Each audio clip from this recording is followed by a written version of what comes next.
Oi, pessoal, tudo bem? Meu nome é Maria Alice, eu sou advogada trabalhista empresarial e hoje eu tô aqui com as minhas colegas, também advogadas trabalhistas. Gente, eu gosto desse bordão, tá? Também advogadas trabalhistas, doutora Aline e doutora Tayana, para mais um episódio do E aí, pode? Oi, oi. Olá! Bom, como prometido, hoje é a segunda parte do episódio sobre a justa causa, né? Lembrando que a gente falou sobre desídia, esse foi bom, né? Falar sobre desídia. A gente falou sobre o que mais? Violação do segredo. Não, a gente vai falar hoje sobre a violação do Relação segredo. É hoje. hoje, é. Hoje, Eu é que tô dando confundindo as spoiler coisas. já. Spoiler. Mal A gente começou falou de de embriaguez. embriaguez no ambiente. Esse assunto é delicado. Então, quem não assistiu, vai lá no nosso canal e assiste esse último episódio, porque tá super interessante. Mas dando continuidade aos trabalhos, a gente vai falar propriamente dito o que está na CLT, né? Então, quais são as possibilidades da justa causa, não esquecendo que a gente precisa analisar cada caso individualmente para ver se realmente é um caso de demissão por justa causa logo no primeiro ato ou se eu tenho aplicação de outras penalidades, como advertência, suspensão, enfim.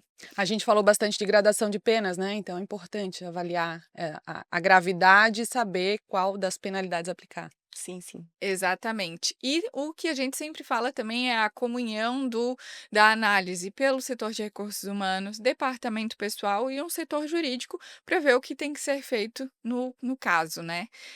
Bom, continuando então, violação do segredo da empresa, Aline, conta pra gente. Como o próprio nome diz, é a divulgação de uma lista de dados, também fórmulas, tudo que é sigiloso da empresa. Então, por isso a importância de ter sempre uma cláusula no contrato de confidencialidade.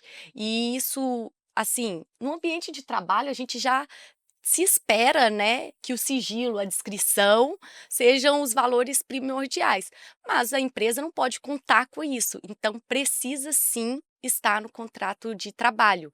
E verificando que faltou essa confidencialidade com as informações da empresa, é uma falta grave e sim passivo de justa causa.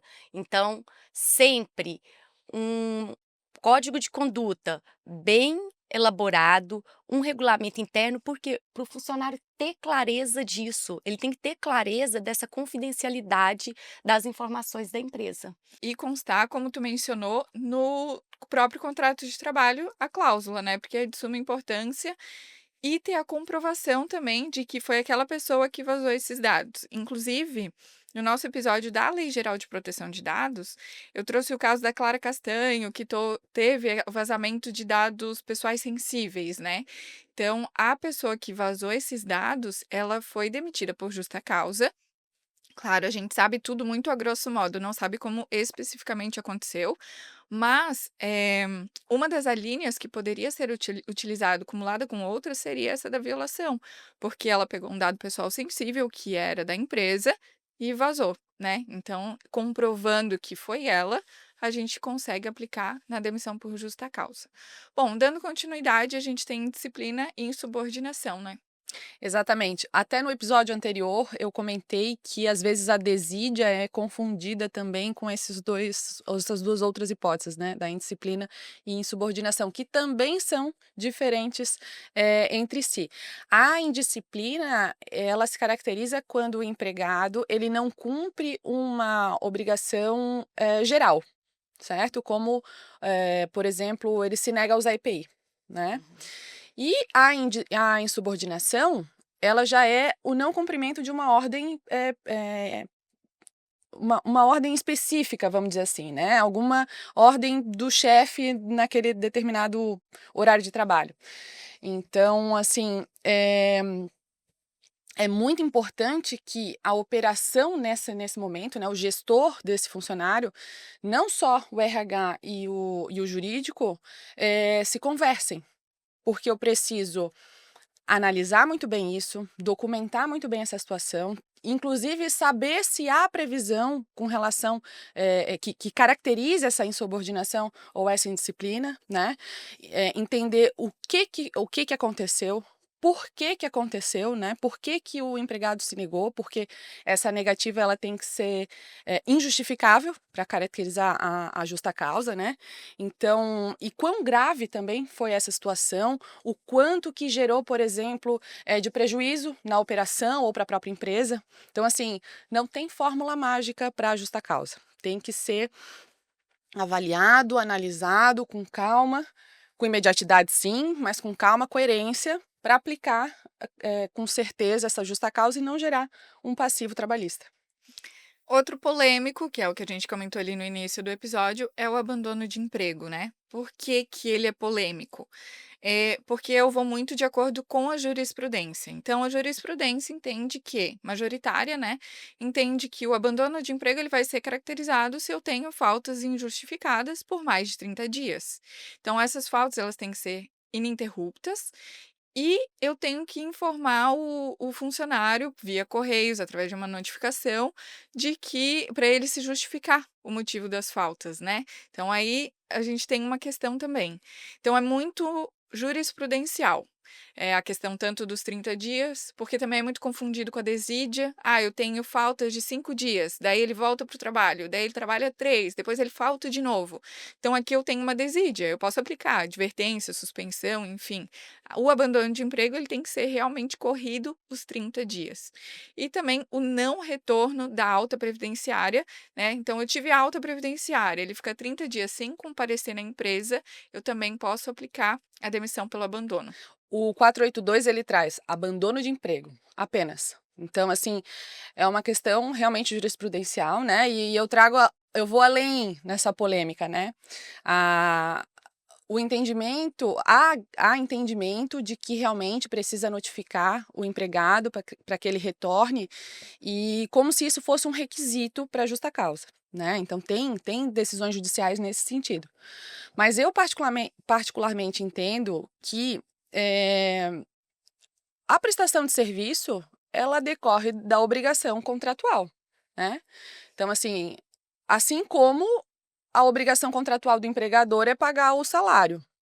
Então o empregado não precisa notificar o empregador para pagar o salário, certo? Então, a partir dessa ideia, eu entendo que não precisaria, não seria um requisito, mas, muitas empresas fazem isso, a contabilidade também, e quando se trata de justa causa é melhor pecar pelo excesso, né, não desnatura, enfim, é importante estar bem atento para essa questão também. E sabe, Thay, que uma das coisas que eu mais escuto falar de empresários, assim, "Ah, qual que é o maior desafio da tua empresa?" A insegurança jurídica. Porque por mais que a gente fale aqui que a gente precisa da análise do RH, da diretoria, do setor jurídico, a gente está sempre à mercê de uma reversão por justa causa ou alguma discussão no processo a respeito de alguma advertência ou suspensão.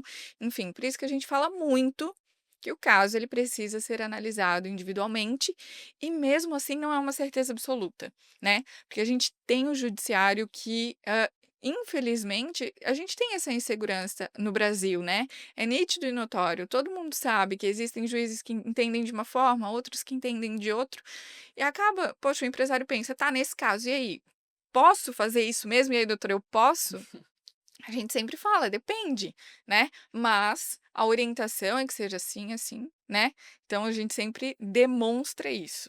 Mas continuando, a gente tem a questão do ato lesivo à honra e ofensas físicas, né, Aline? Maria, a ofensa física, o próprio nome diz, já fala, né, é o contato físico, é a ofensa ali, a agressão física. Já a ofensa à honra, ela está ligada à calúnia, difamação, injúria, e a próxima à linha, ela já fala justamente disso, mas em face do empregador ou superior hierárquico. Então, a primeira ela está ligada a qualquer pessoa, no ambiente de trabalho, e a segunda está ligado ao chefe, ao empresário ou o superior hierárquico.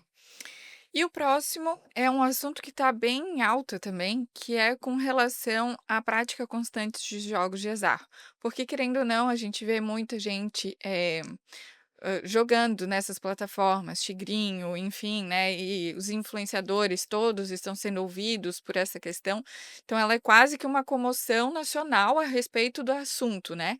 E a gente até assistiu uma palestra, né, Aline, do juiz do trabalho, ele era do juiz do trabalho? Juiz do trabalho. Do trabalho, Oscar Crost, é. E lá na OAB, aqui de Itajaí, foi uma palestra super interessante sobre o assunto, né. Sim, foi bem legal. Ele apresentou, inclusive, uma obra que ele escreveu sobre o tema, que está trazendo à tona agora. E aí, é um vício? O jogo de azar, ele se enquadra igual à questão da embriaguez, que se enquadra numa embriaguez habitual ou um alcoolismo? A mesma coisa o jogo de azar. Será que é apenas um jogo de azar ou é também um vício? E esse vício pode ser visto em algum momento como uma doença. E aí, ao invés da demissão, caberia uma suspensão. Um caso atual, polêmico, que nesse caso a gente não tem nem ainda jurisprudência consolidada nesse sentido. Então, mais uma vez, é importante a união de todos os setores, RH, DP, a diretoria da empresa, o jurídico, para poder se discutir e chegar numa melhor decisão, que está aí tudo muito novo.